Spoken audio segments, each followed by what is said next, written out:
أعوذ بالله من الشيطان الرجيم. بسم الله الرحمن الرحيم.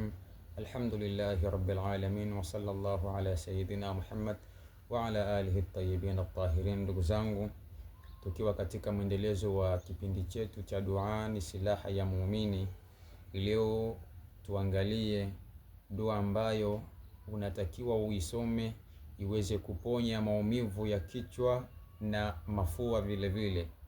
Dua moja inatibu vitu viwili, maumivu ya kichwa, lakini vile vile inatibu ugonjwa wa mafua. Dua hii imepokelewa kutoka kwa imamu wa 11 miongoni mwa maimamu wa Ahlul Bait alayhimus salatu wassalam, al-Imamu al-Askari alayhi salatu wassalam.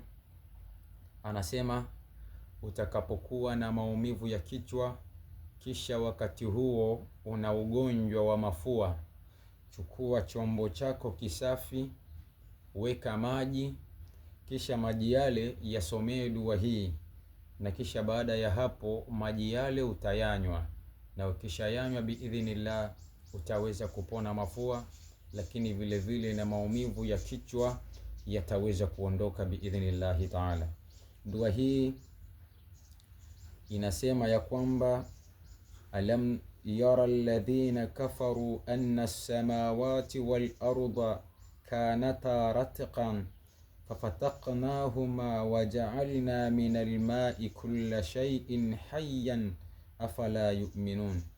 Narudia maneno haya, bismillahir rahmanir rahim. Awalam yara alladhina kafaru anna as-samawati wal arda kanata ratqan fafataqnahuma waja'alna min al-ma'i kulla shay'in hayyin afala yu'minun.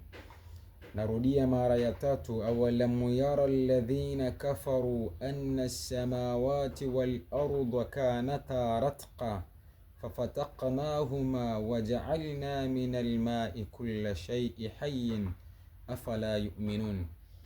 Dua hii itaweza kuondoa maumivu ya kichwa, lakini vile vile na ugonjwa wa mafua.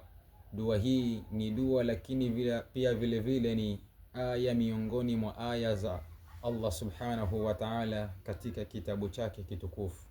Walhamdulillahi rabbil alamin.